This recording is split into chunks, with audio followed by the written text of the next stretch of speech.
Hi there, everyone. My guest this time is Jason Stellman, author of the book Destiny of the Species, among others, but he's also one of the co-hosts of a podcast called Drunk Ex-Pastors. These guys are two former evangelicals who started out together at a place called Calvary Chapel here in California, then much later quit their ministries to become civilians like the rest of us. A few weeks ago, I went up to Seattle to guest on their show, and while I was there, I interviewed Jason for this one. And I chose him, by the way, because although they're both interesting people, the other drunk ex-pastor, Christian Kingery, is now an agnostic and keeps saying, I'm a skeptic, which is okay, but it takes no courage to doubt. Is my point. Anyone can be a skeptic. Whereas it takes huge courage to say, this is what I believe in. Not only that, but I'm sticking to it. Right now, Jason is a devout Roman Catholic, and to me, that's interesting. He started out as a child actor doing commercials, but soon his religion became the focus, and he was an evangelical missionary in Africa and other places for quite some time, until he began to question things like the rapture and other aspects of his religion too, and he quickly moved on. And he received hate mail afterwards from Christians. I don't know why that surprises me. In the last few years since he ceased being a minister, life's been a little rough, full of challenges. He's a family man, but there are issues there, apparently, and he asked me not to talk about them, which is fair enough. He's also had a number of jobs, including being a car salesman. He talks about all of this during the show, and of course, he tackles the life quiz. 3 rounds of questions about life, living, and lessons learned. All I can tell you is that Jason, to me, is a good man. He's constantly thinking, constantly working stuff out, constantly growing. And anyway, you can hear it for yourself. It starts right now. Enjoy. Why are we here? What's it all about? What's the point of being alive? What will be my legacy? Where do we go after we die? The Life Quiz. The Life Quiz. Secrets to a happy and fulfilled life revealed by the famous, the fascinating, or the just plain fabulous. Hosted by Cash Peters. Cash Peters. I know you started out as an aspiring child actor, and that's interesting up to a point, but way more interesting to me is how you went from child actor to evangelical missionary. How did you make that transition? I started going to an evangelical high school halfway through my junior year. That's where I met Christian, who co-hosts Drunk Ex-Pastors with me, and I was 16 years old.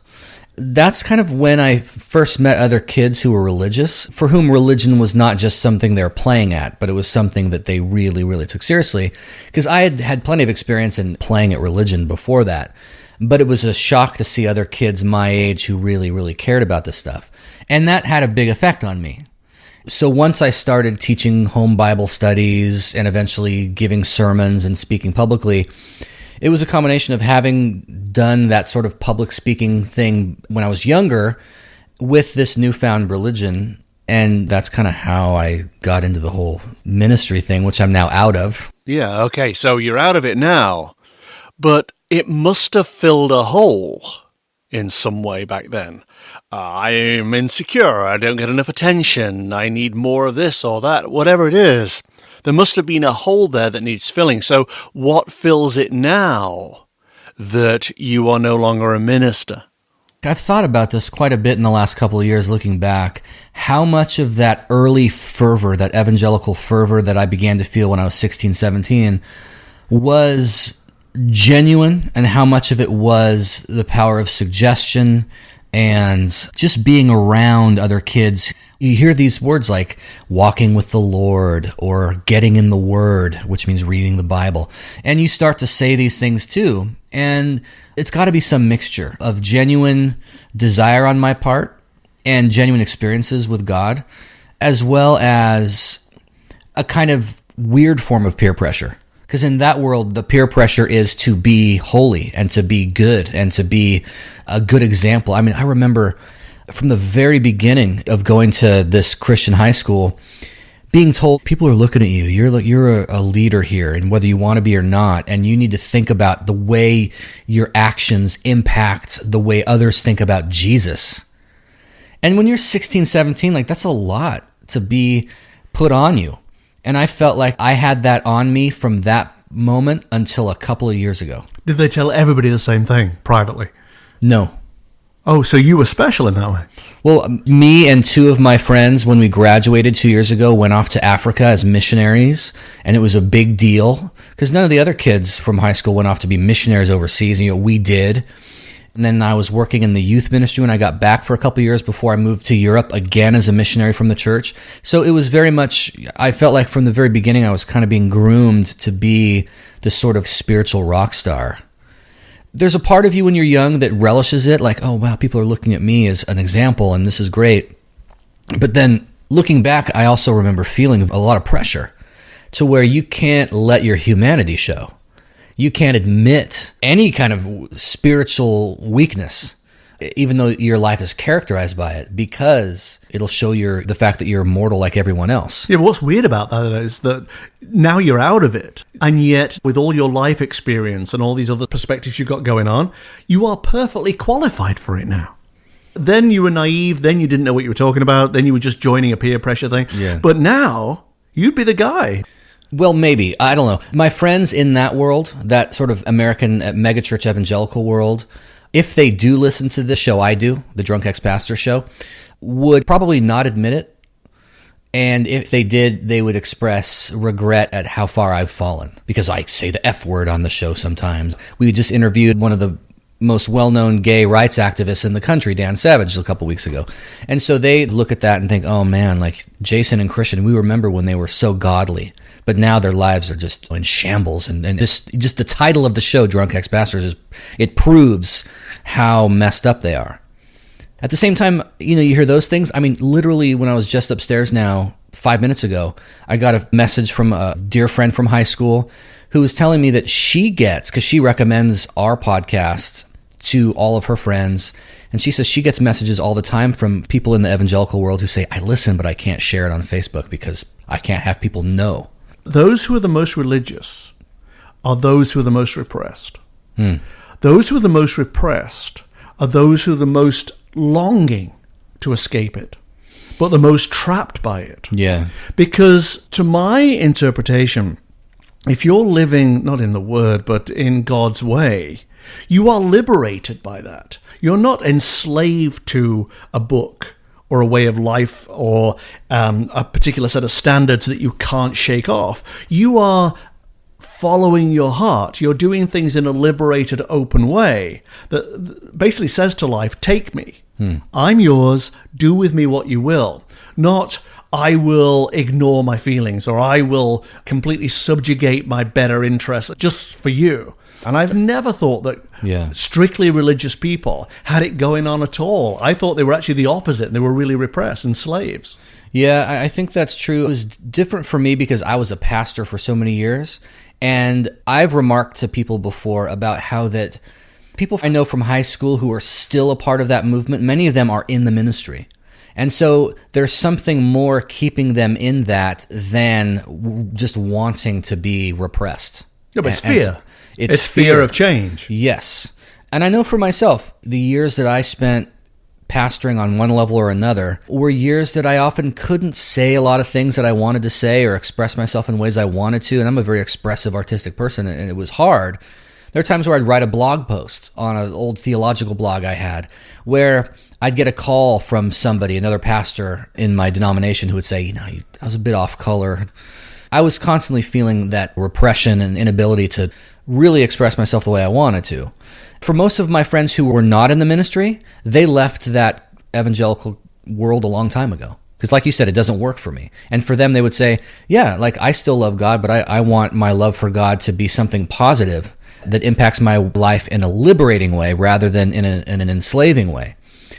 But when you're in the ministry, it adds a wrinkle because your livelihood and all the respect you have and the adulation that you become accustomed to are all wrapped up in you continuing on in this thing.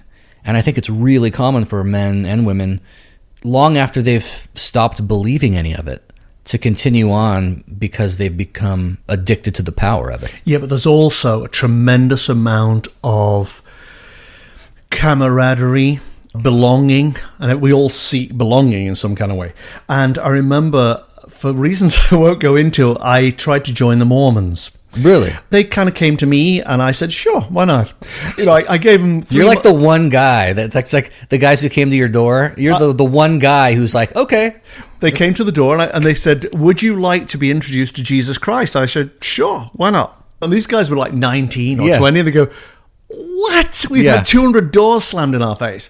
And I said, "Because I admire your courage. It takes a lot of courage to keep knocking on doors when people are saying no. And I would like to reward your courage by giving you a yes." It's like you open the door that had yes on it. It's like be on the Price is Right or whatever. Yeah. And so they go, "Well, would you like to come to church on Sunday?" I go, "Yes, I would." And they go, "Would you like to come into the induction leading to baptism?" I said, "Absolutely."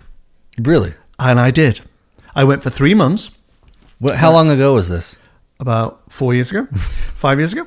But anyway, the point was that I said yes, and I went along. And honestly, I was seduced from the first moment. I mean, even before I went in the church, seduced in the parking lot. Because when you're brought up in Britain, there's a lot of ridicule. I was smart, but I wasn't in with anybody. Nobody really wanted to be my friend. I was very much a loner. And that sort of continued through life, really. I always felt out of things. I was always a writer because that was the best way of communicating. But I get into that parking lot with the Mormons, and there are people clapping me about the shoulder saying, "Welcome." And they've got nice teeth, unlike me with the British teeth. And they've got nice teeth, and they've got lovely hair, and their complexions are great. And when I get in the church, and they're all over me like a rash, and I got completely seduced. And every week I went to induction. And I remember thinking, this is it. This is the one. So I understand how, if you're 15 or even 25, 35, 45, if you have led a life where you don't feel quite in, I mean, I think a lot of people do feel that, actually. They don't feel quite in. They don't feel like they belong. Yeah. Somebody coming to you and clapping you around the shoulders and saying, "Welcome. Yeah. We really want you here." Yeah. It's very seductive. It's powerful. My sophomore year of high school, I was going to Dana Hills High School in Dana Point, California, which is, there's an ocean view from the school. It's rich kids. It's a big school. And I went from that to Calvary Chapel High School, which my graduating class was like 30 kids. And so it's almost impossible to be an outsider in a context that small. So there was something reinforcing and positive about it.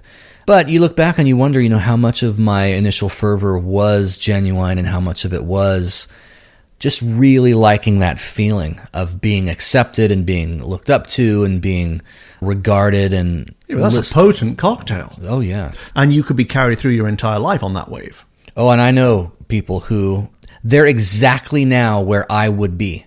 They're my age. They went to high school. They graduated with me, and they're pastors in that denomination. This is the road I was on. I was on that path, and where you're at is exactly where I would be. And it's kind of interesting to look and see, like, okay, that's what that would have looked like. And sometimes it looks attractive, but most of the time it looks like, oh, I'm kind of glad I got out of that. Well, I didn't get out. They kicked me out, but that's a whole nother story. But there's an argument to be made for serving others rather than serving yourself. And by leaving, it's almost like you're serving yourself and not serving them, not serving the public, not serving God. However you want to define it, doesn't really matter. But it's like you've gone for the selfish option and you've done what's right for you rather than what's right for the world, maybe. Yeah, and that's the irony, is that I was in the ministry until 2012 as a Presbyterian, because I went from Calvary Chapel into the PCA, which is the Presbyterian Church in America. And, I had a church of a couple hundred people, and I would get up and talk about God on Sunday morning for 40 minutes, and then again on Sunday night for 30.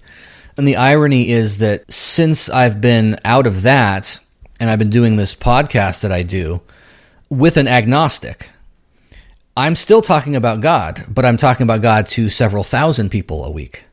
So it is kind of, when people want to say something like, well, you had a platform before. So, yeah, well, I actually have a platform still, and I get to say what I want, how I want to say it. I get to learn, I get to grow and not be stuck where I was 5-10 years ago. I can expand and learn and adjust and talk about God, and all these people are listening. Maybe it's not selfish. Maybe I am actually able to have more of an impact this way than I was before. Yeah, I think by not quoting things from the Bible all the time, or God says this, or Jesus said that, or whatever, I think it allows you to feel the presence of God as a real vibration, as a real energy, because you get the sense that it's within you and flowing out. Whereas when you're in a religion, particularly when you're right in a religion like you were, there's a feeling that God is an external force that you're merely placating or worshipping or praising or singing to or whatever. There's that feeling of an external being, a duality exists. Yeah. Whereas when you're in the position you are now, where you're choosing what you believe and you're choosing what you espouse, there must be a feeling that God is within, not without. Yeah, and that's something I've been learning a lot lately, especially as I've been reading the works of this guy, Peter Rollins, who's from Belfast, who now lives in your neck of the woods. He lives in LA. He's a philosopher and a theologian. And, one of the things I've taken away from his writings and his thought on this is that God is not meant to be loved as some external object, but rather it's by loving my neighbor, and it's by affirming life, and it's by loving the world that God is loved indirectly. And so it's not this thing that you're trying to placate. It's not this thing where I got to make sure I quote enough Bible verses to legitimize what I'm about to say, or I have to make sure that I leave a religious tract for the person that I'm helping. He quotes Dietrich Bonhoeffer, who says we ought to live as though God doesn't exist. But what he means is we need to get away from this idea that God is this object out there, and instead, like what you just said, simply affirm life and affirm the world and love my neighbor as myself and trust that God is in that in some way. What happens if all you have to do to be exactly what you need to be is to be God, be Jesus, be what they stood for, be loving, kind, compassionate, accepting. Be those things, and nothing more is required of you. That's exactly what Jesus said. Because Jesus said, all the law and the prophets are summed up in this one thing: you shall love your neighbor as yourself. And it's echoed throughout the New Testament that this is the summation of the gospel message, is that you love your neighbor as yourself. But maybe that's what Jesus realized. Maybe that was his discovery. Other people had said there's one God. Other people had said different things. He was the first guy who came along and said, God is within. I and my Father are one, or whatever he said. We are God. Yeah. This is what it is. And the Christians I know tend to be external God people. And they're unhappy, they're frustrated, they're not going anywhere, they don't understand anything. Scripture is confusing, it's full of ambiguity. It's not actually, if you look at it from the internal God point of view, right? Well, yeah, and others have pointed out, too, that if you take a literalistic reading of the Old Testament, you compare its ethic to Christ, you can come away with a kind of bad cop, good cop idea. Because, Jesus was the one who came along and said, you've heard it's been said, love your neighbor and hate your enemy, but I say, love your enemy. Do good to those who persecute you. Pray for those who, spitefully use and abuse you. So there certainly is a sense in which he brought out the internal nature of it. It's not in this mountain or in Jerusalem that you worship the Father, but you worship the Father in spirit and in truth. Don't believe people when they say the kingdom of God is here or there, but the kingdom of God is within you. And I think that whether you're a religious person or a spiritual person, the more that you can recognize that and strive toward that, the more inclusive you're going to be. If there is somebody who, at the end of the day, was, let's say he was a Buddhist, but he loved his neighbor, and he cared for the poor, and he sought to clothe the naked, and all these things that Jesus says we're supposed to do. And yet my worldview says, well, but since he wasn't a part of my tribe, therefore he's screwed. There's something wrong there. There's the letter of the law and there's the spirit of the law. And the spirit of the law, as you said, is that very thing of loving your neighbor and seeking honestly willing the good for the other, and seeking to bridge those gaps between myself and the stranger, whether it's the refugee or it's the foreigner or it's the person from some other religion. Jesus talked a lot about unity. I mean, he assumed, if you believe the Christian narrative, he assumed human nature, not just white American Republican nature, but he assumed humanity so that he can be a touchstone for all people. And so that what we would consider to be others, aliens, we can look at in another way. That's why St. Paul can say that in Christ there is no male or female, Jew, Greek, bond, or free, but we're all one. And I think the more any religious person can give expression to that, because that's a part of every religion, whether you're Jew, Muslim, Hindu, Christian, there's that aspect of the unity of all things. And I think the more we can tap into that and give expression to that, the more common ground we're going to have and the better a world we're going to live in. Every time we go through this election cycle, certainly in the time I've been in America, what comes to the fore is just how much Republicans, who are supposed to be Christians, and certainly talking all the time about God and Christ and whatever, are the most hateful human beings, the most divisive human beings, the most selfishly manipulative human beings that we get to see in public. And yet they represent a vast number, millions and millions and millions of so-called Christians. Who are we supposed to assume that they're the same? These people are also selfishly manipulative and full of hate? Or is it just the leaders they're going to appoint are all full of hate? No, I see it on Facebook and in other social media contexts where the stuff that Donald Trump is saying about barring Muslims from entering the U.S. or, Mexicans are all criminal rapists, all these things that he says, I mean, there's a reason why he's the front runner of the GOP and that the majority of likely Republican voters are identifying with his message. I think it's disgusting. It's disgusting and it's sad, but it's un-Christ-like. Oh, absolutely. And yet they would say that they are firm believers and God-fearing people. I think what it is, though, is that they've bought so much into this American narrative that the exceptionalism thing is a bit that makes my toes go. We are exceptional because we're America. It's the eagle on my passport that makes me exceptional. And by the way, I've never traveled. That's what's so funny about these American exceptionalists. It's like, we're so much better than France. Really? How far have you ever gone? Well, I've been out of state, but I've never traveled anywhere. But you have traveled phenomenally. I have, and I'm assuming that as you were traveling, you became way more aware of what was possible. And you grew in realizations that maybe the path you'd taken before was extremely narrow compared to what was possible, right? Yeah. My mom is from New Zealand, and they moved to Australia when she was a teenager. So several times before I was out of high school, I traveled down under for, sometimes a month or two at a time. And then moved to Africa when I was 18 and then Europe when I was 21. And you can't travel and be in those situations without it challenging the narrowness of your worldview. Were your parents very religious? Sort of nominal. When I was young, we'd go to church, Christmas and Easter. And when I was in 6th grade, 12 years old, is when my mom put me in this church youth group type thing.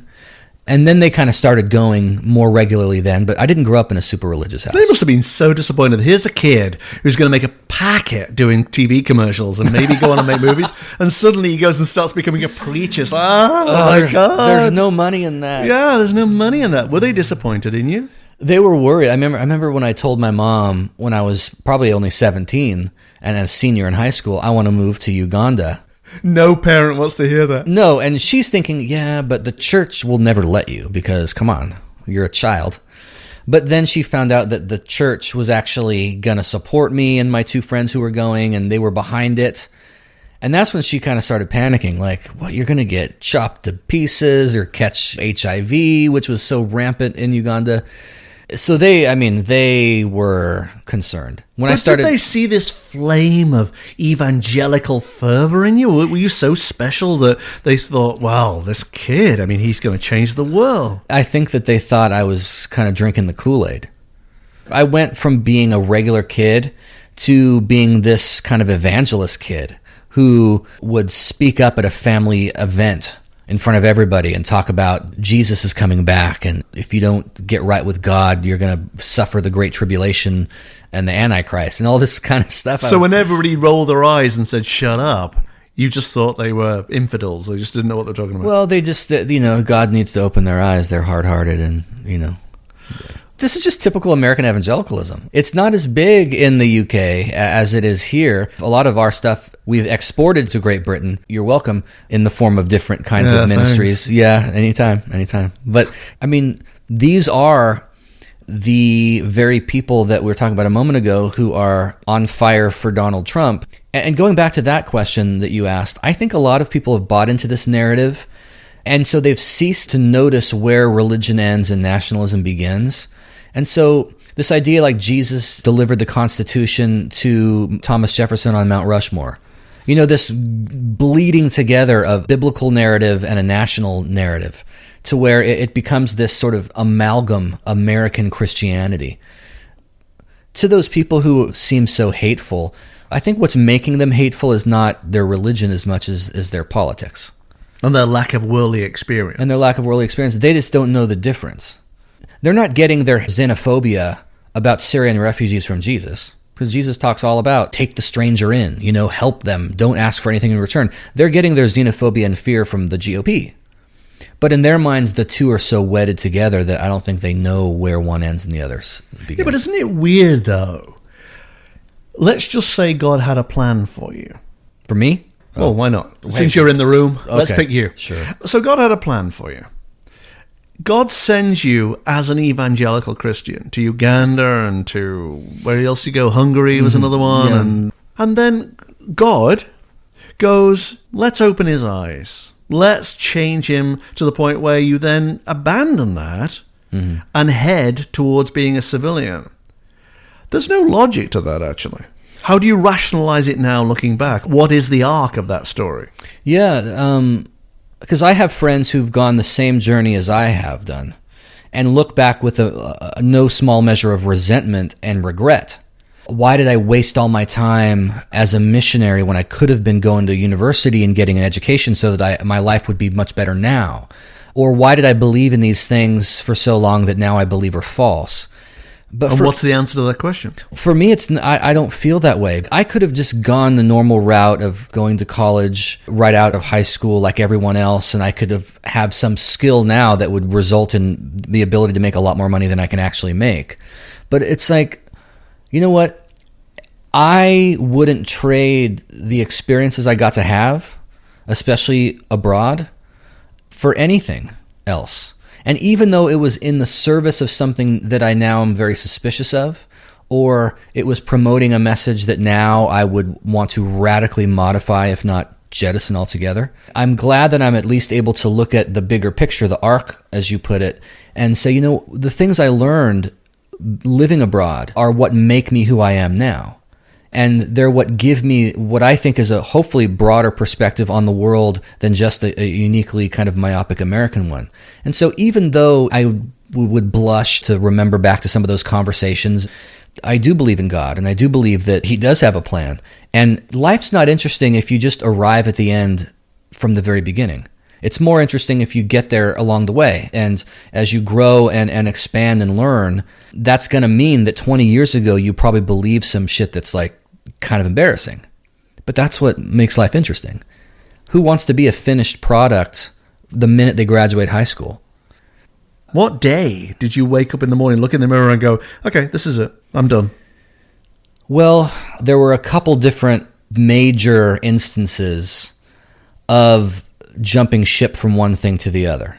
One of them was leaving my evangelical context for a more conservative Presbyterian one. And then there was the leaving of that 12 years later for a Catholic context. And even as a Catholic, I'm constantly learning and evolving and changing. It took me 4 years of between 2008 and 2012, during which I was a minister. And here I am basically reading like ecclesiastical porn, underneath my blankets at night with a flashlight, and I was reading books by Pope Benedict.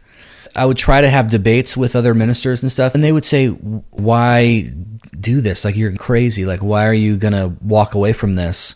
What are you going to do for work? What are you going to do for money? You can't be a priest. And I didn't know what I was going to do. And I won't lie, it's been 3 years since I left my ministry, 3.5. I've struggled to find work. I've worked at a car lot. I've worked at a software company. I've been on unemployment. I've lost most of the relationships that I had back then are over. Any regrets? Not regrets, but I feel the loss of it. all the time. Yeah, but you've continued. And my point is this, what you're talking about and your life path, your arc, is an example to me of real faith.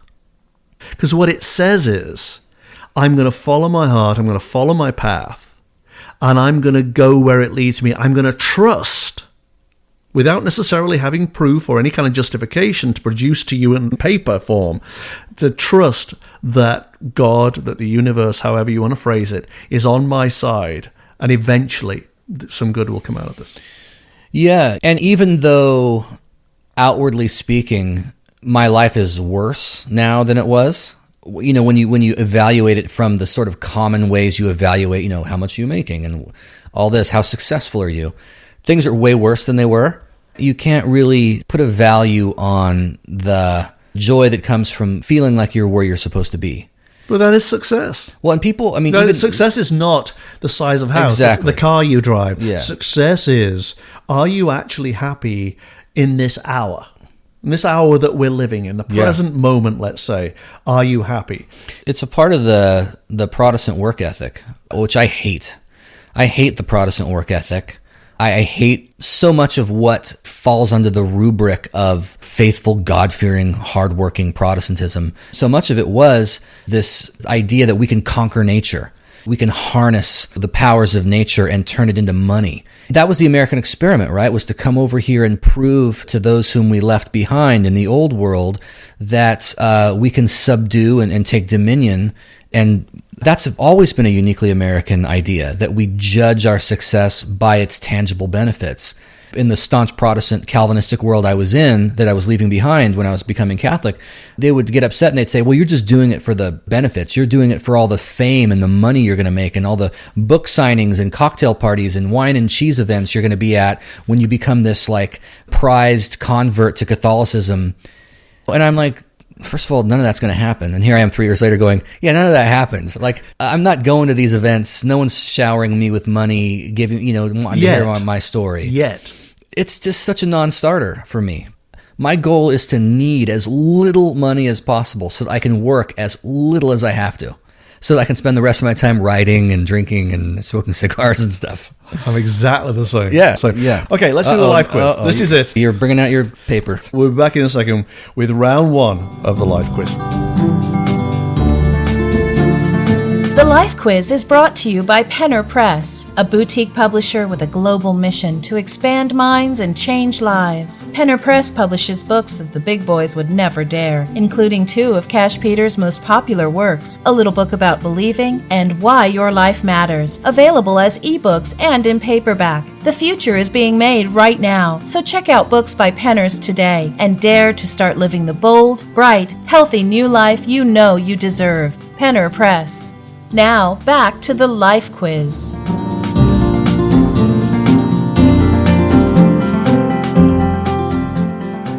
Okay, this is round one of the life quiz. This is the experience round. Okay. It says you've lived a little bit. This is about what you've learned over the years, about yourself, and about life and its meaning. And I have no idea what's on this. You have no idea. No. Well, my first question before we even get there, what's the number one lesson life has taught you?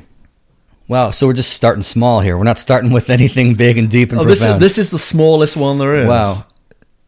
One thing I've learned, having changed my mind a couple times about some big things and having done so publicly, and having gone through a sort of paradigm crisis and paradigm shift publicly the way I did, has taught me to, number one, hold the things I do hold with a bit looser of a grip, and to not be so sure about other things. Because I spent a lot of time in my life being absolutely certain about my religious convictions.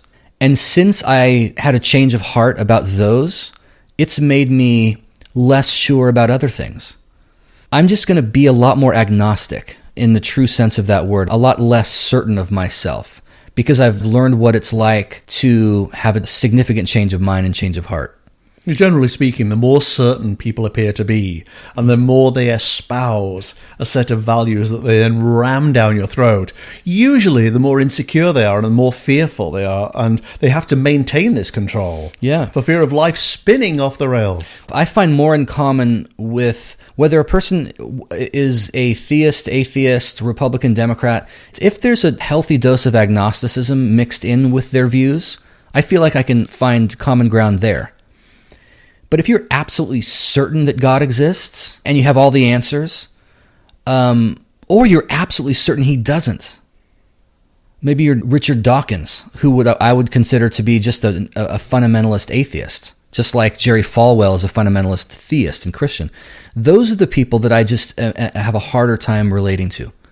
But if you're just like, I don't know, I'm learning, this is what I think today, and I may change my mind tomorrow. Okay, I don't care what you actually believe. If that is your starting point and you've got some epistemic humility, then I feel like, okay, yeah, I can sit down with you over a couple of pints and we can talk. Have a little bit of humility. Stop being so sure of yourself. Round one. Question one. Give me one major thing you would have done very differently or not done at all if you'd known how your life was going to turn out.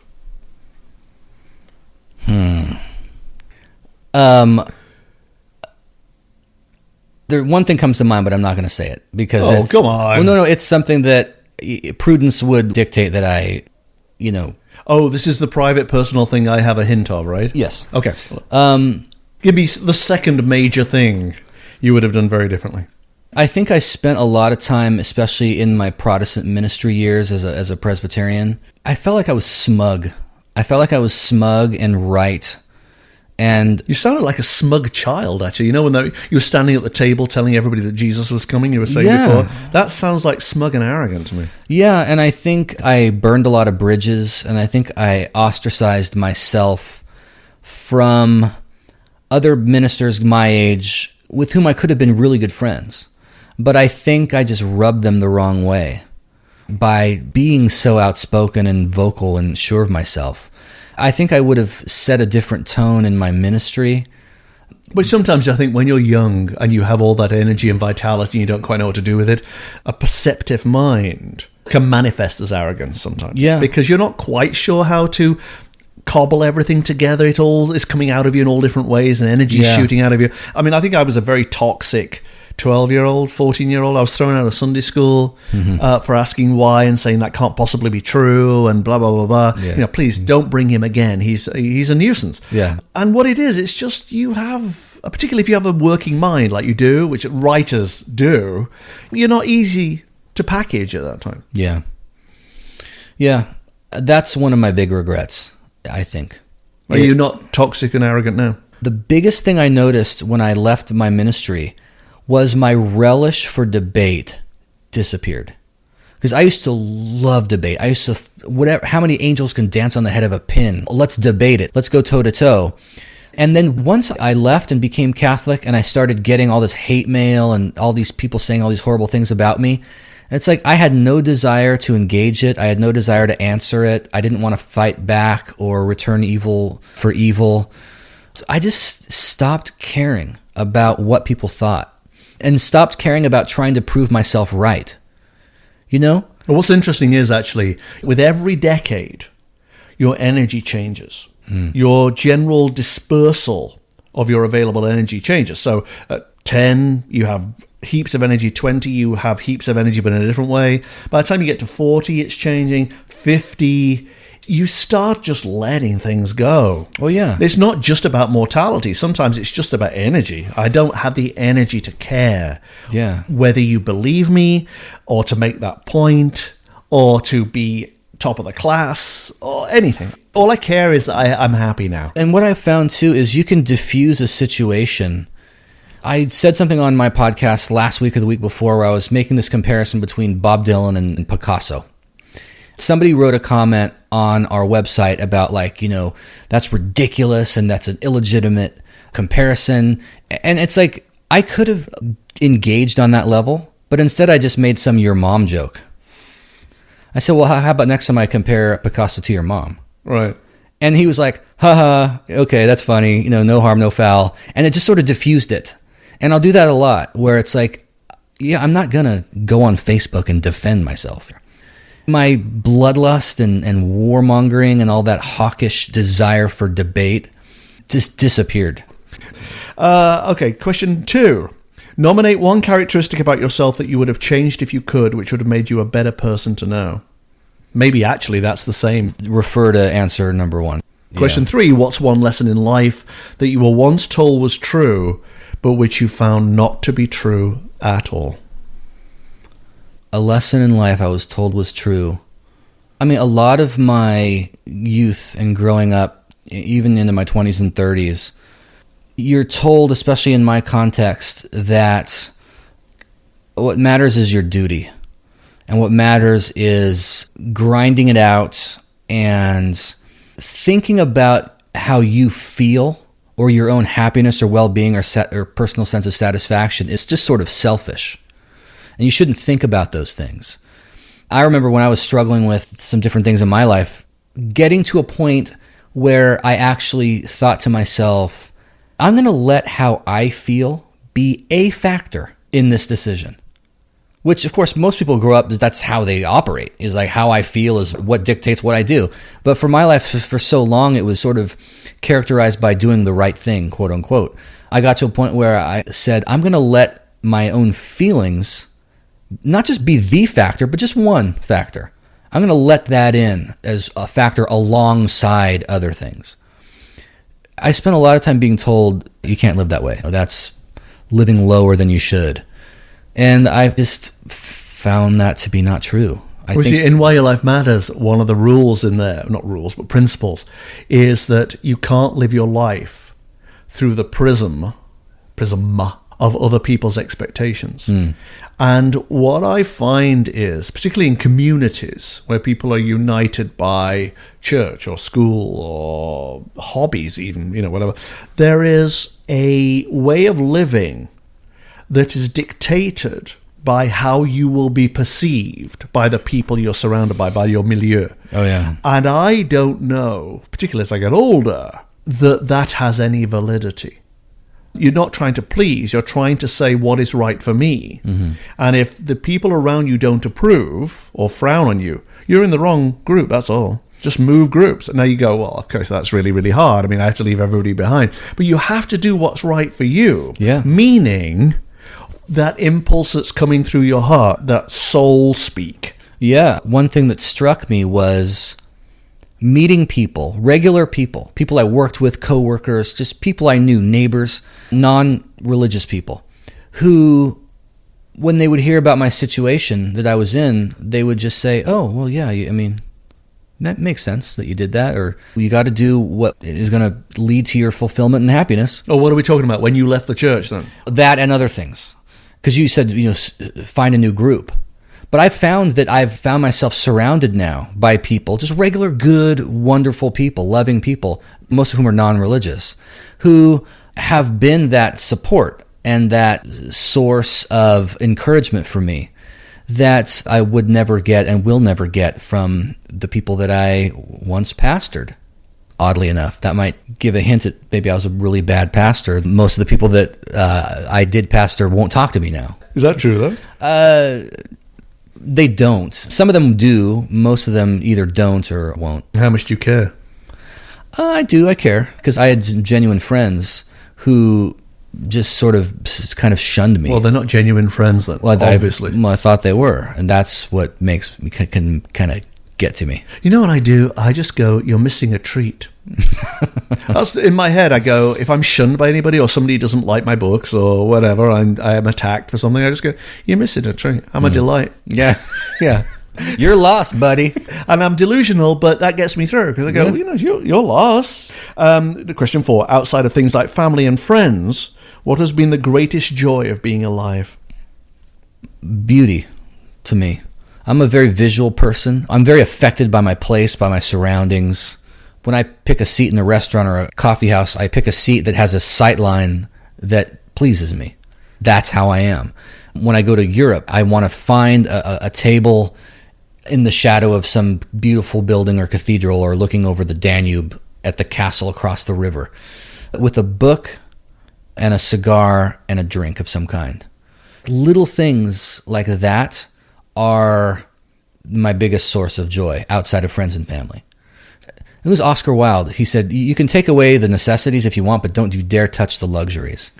And that's kind of how I felt. But the luxuries for me are just little things like that cigar or the nice sunny day and the beautiful cobblestone street, even being in Mass and looking at the beautiful cathedral in Seattle or smelling the incense. Just little things. I find infinite joy and pleasure in small, beautiful things. Question 5. What is your greatest sadness or disappointment about the way life has unfolded for you? I don't know. You've had a few. I have had a few, but there's always something so good that results. We were talking a moment ago about who wants to emerge from the womb a fully formed person who's got it all figured out. Like all the missteps that I've had, whether it's leaving this denomination or becoming Catholic or other things in my personal life that have sort of fallen apart, those are all sources of sadness, but I just don't dwell on even the difficulty in with finding work and employment and being able to pay the bills for the last few years. There are times where I was working at the car dealership, just like hating life, standing out in the rain, freezing, not making any money. But I think it would be wrong of me to look at that as like something I lament when it is itself a part of a larger story, which has been wonderful. I feel like I've drawn so much from those months I worked there. I learned a lot about human nature. I had a lot of funny stories to tell. I know that the broader arc is good. Question 7. Why do you think you were put on the planet? Are you satisfied that you fully justified your time here? No. Oh, really? Part of me thinks if I can finish this novel, this novel you've been doing since the beginning of time. It's off and on. If the doctor were to tell me you've got 1 week to live, I don't think, well, I'm ready to die because I feel like I've accomplished everything I wanted to accomplish. I'd be like, well, crap, That's a bummer. Yeah, and it's not just because I'm going to miss people. It's because I.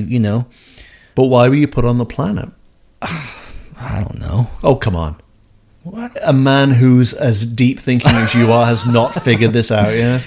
That's the journey, isn't it? Is figuring it out as you go. I mean, I want to love the people in my life. That's not why you were put here, though. What was it? I mean, there's a through line. Can you not see a through line yet?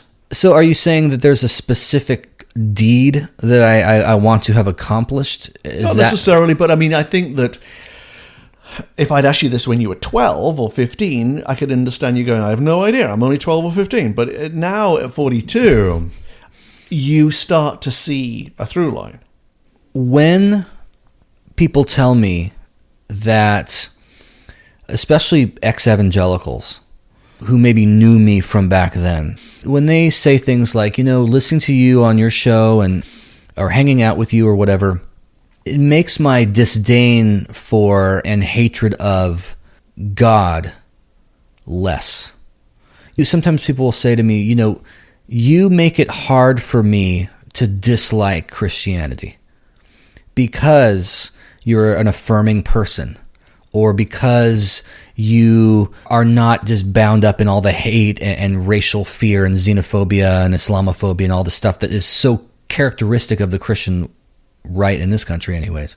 Sometimes it's in those moments where I'm sitting down with someone who's supposed to hate me and who just can't.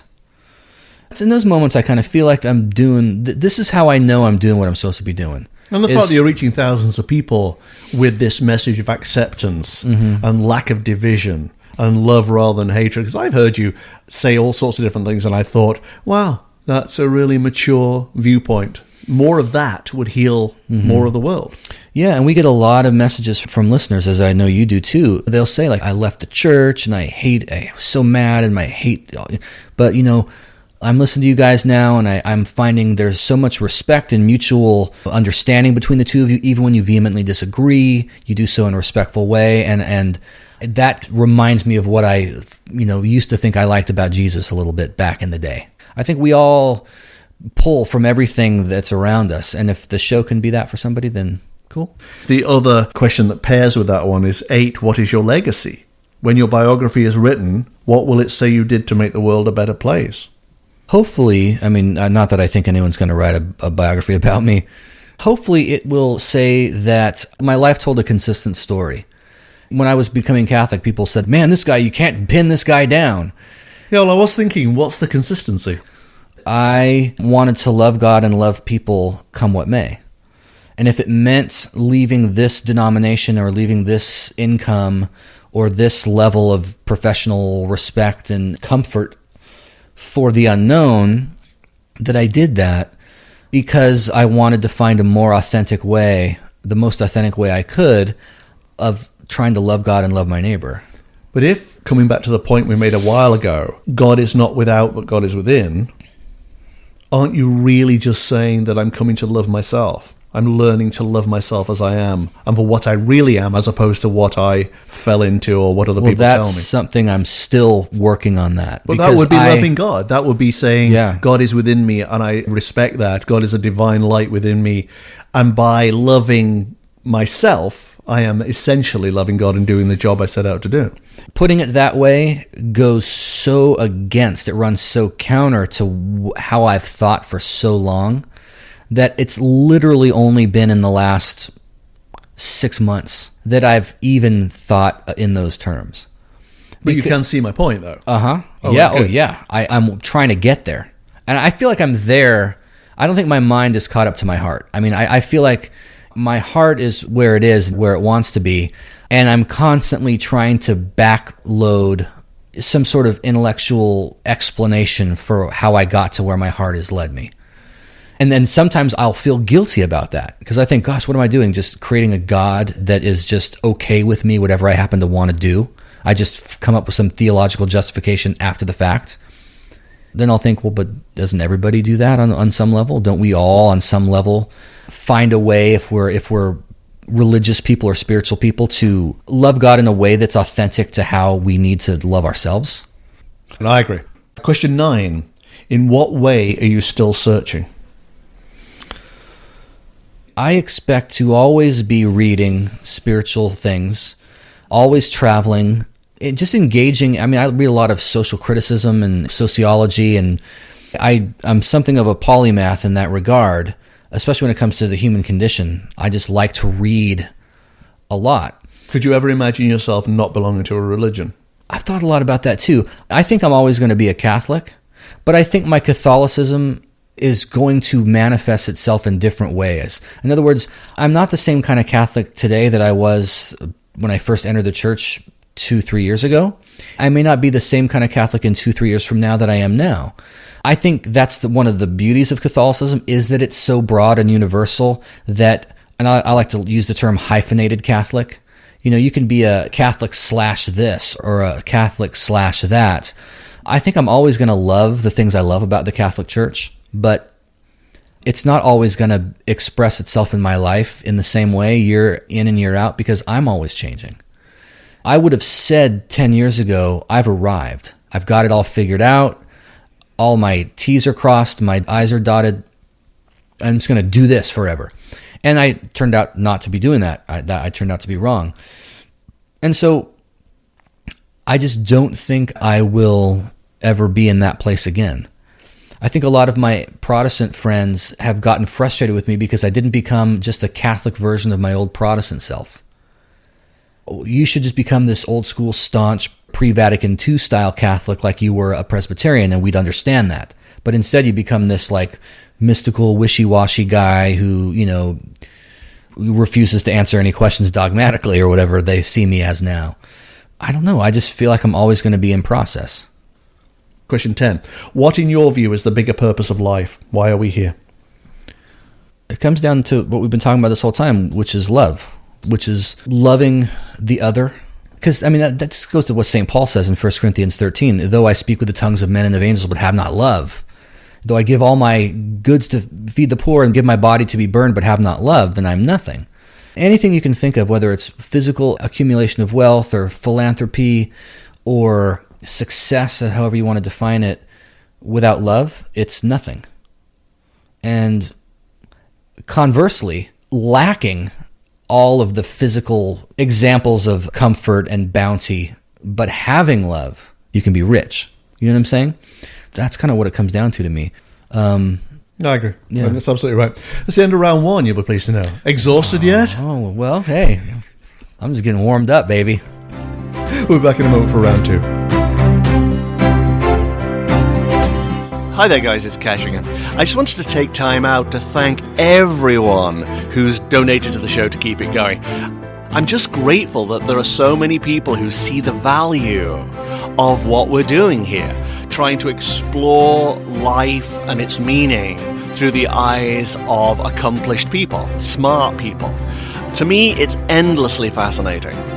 But I didn't know it was going to be endlessly fascinating for other people too. And all those of you who've sent money to support it, I am so incredibly appreciative. And if you haven't donated, you still can. Go to cashpeters.com, my website, and click on the donate button. You can give to your heart's content. But I am incredibly grateful to all those people who dug into their pockets and contributed money to the show. It really does help. It keeps it going. It helps pay for stuff like equipment and things.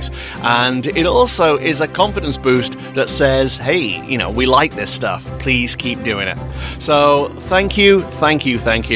And now it's back to the live quiz.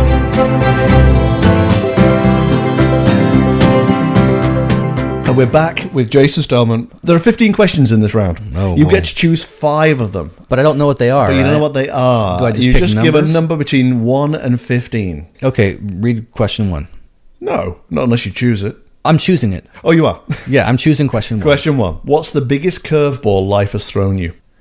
It has to be this transition into the Catholic faith, because that was considered by my tradition before to be the worst thing you could ever be. The whole reason there was a Reformation in the 16th century was because of the papacy, and the Catholic Church just had made such a mess of the faith. And so if you had told me in my staunch Calvinist days you're going to become a Catholic, that would be like telling Luke you're going to join the dark side of the Force. But even then, what my Catholicism looks like now compared to what I thought it would look like 2.5, 3 years ago is another curveball. Because I really thought, because I have no training in anything else, I thought I'll go into the Catholic Church and I'm going to be sort of an itinerant writer, lecturer type guy who does the conference circuit. Because all I knew from what I told you about at the very beginning of our show, when I was 16 at my evangelical high school where I was told I'm this leader guy, all I've known is some sort of official leadership role. And I've never known what it's like to be a civilian. So to have gone into Catholicism, but then having been in it a few years and being a civilian who feels no compulsion whatsoever to be some official spokesperson for anything, it's been a curveball for sure, and a very welcome one. Another number, please. Let's do 4. In a very murky world, what gives you hope? I've gone through enough darkness, and there have been times where I've just had very little reason to think that anything's going to get any better. Where it's like, I'm never going to have another opportunity like this. This thing fell apart and it's over. But being in my 40s now, it's like you have more perspective than you had when you were younger. Could you ever have killed yourself? I thought about it a lot. Yeah, I thought about it. How long ago? Less than 5 years ago. Did you have a plan? No. So it was a sort of empty threat against yourself? It was something I don't think I ever would have done because I knew it would destroy my kids. And I don't think I ever would have had not the heart, but the lack of heart, I suppose, to ever do that to them. But there were times where I just felt so hopeless and so locked into what I considered to be a tunnel with no end to it. There were times where I wanted to. And there were times where I just thought, I don't even want to go on, I had that moment a while ago. I went through a midlife crisis. I'd done everything I needed to do, wanted to do, dreamed of doing, and I had no dreams left. And I was in the shower one morning and I thought, the world's not going to miss me if I vanish now. I've had a great life. I've done incredible things. I've made people happy and whatever. I can just go now. It was a serious consideration for several days. And then out of the blue, people wrote to me for some, completely unrelated. I had not told this to anybody, and just said, "Oh my God, you changed my life because of this. If you hadn't written this book," usually it's the Believing book, There was one guy who wrote to me and said, I'm writing on behalf of my mother. She was trapped in the tsunami in one of these, like Thailand or India or whatever it was. And she had a copy of one of my books with her. And she was trapped in an upstairs room for 3 days and couldn't get out. Wow. And she read my book from cover to cover, and it sustained her until she was rescued. And I thought, I'm sticking around. Yeah. Who knows when I'll do something else, maybe nothing as great as that, but something that will change somebody else's life. It's when you realize that life is about service and not self-fulfillment in any kind of way that actually all those kind of thoughts go out of the window.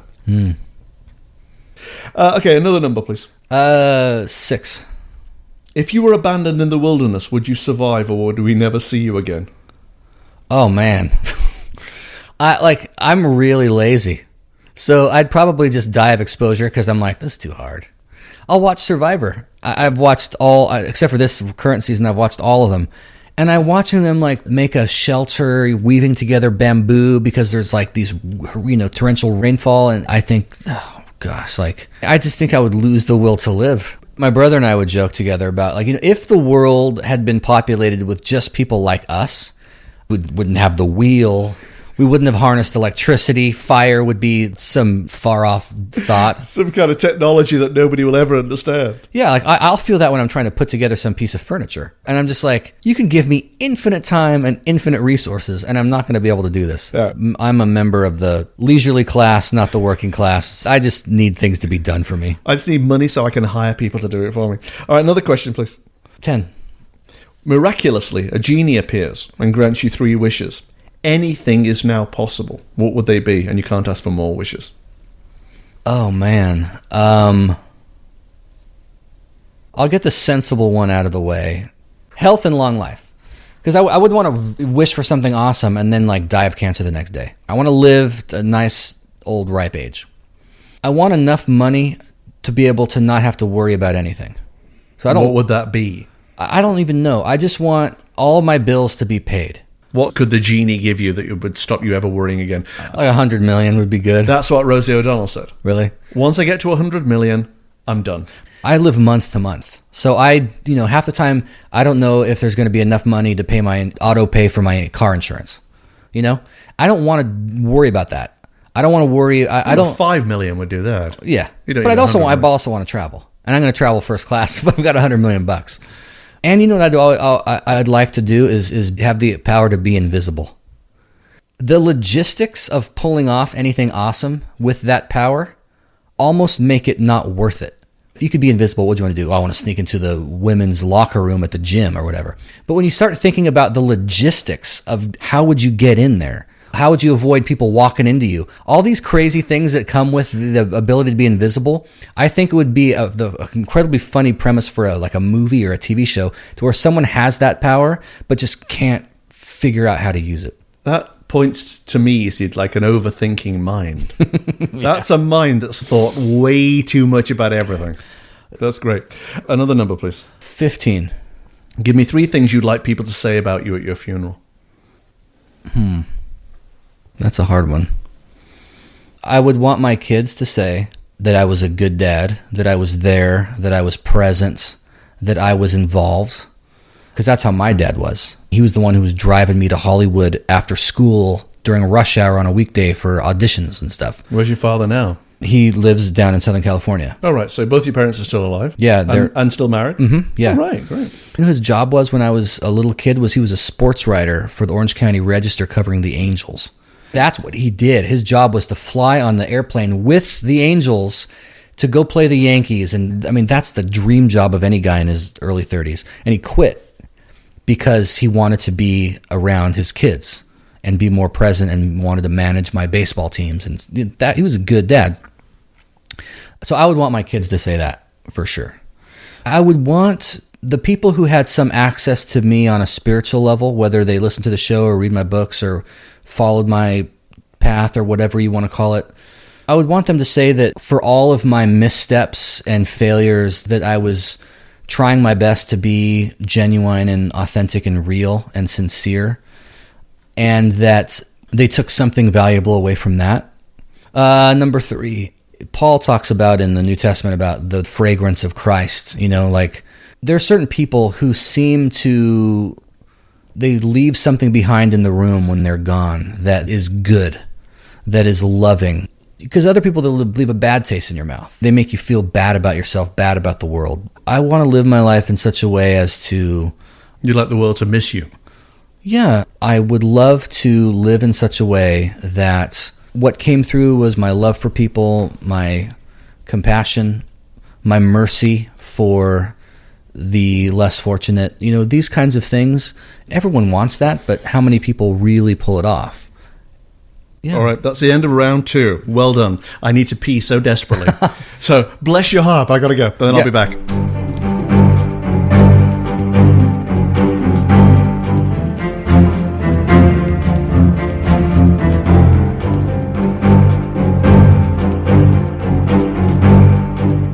We're back with round 3 with Jason Stellman of the Drunk Ex-Pastors, and this is just a wrap-up round. It's very easy. Number 1, you actually mentioned being rushed to hospital with a week to live and what you would do in that time, but this is the question. You're rushed to hospital. Doctors say you have 48 hours left to live.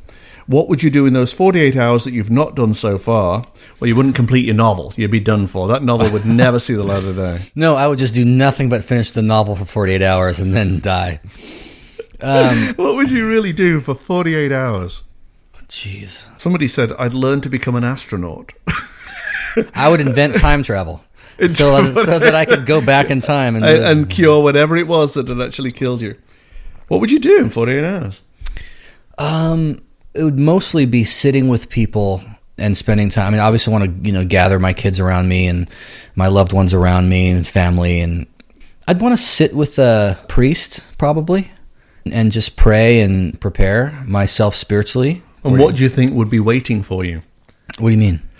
Well, again, part of the fascination of you and fascination of what you've said, like just now and also on your own podcast, is that you're so worldly and open-minded, and yet you still seem to cling to this idea that there's a heaven waiting for you.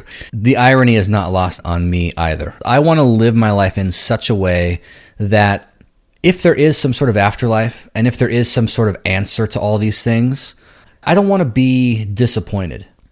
I don't want to have lived so narrowly that if I was wrong about this, that, the other thing, that I'm screwed and it's over for me.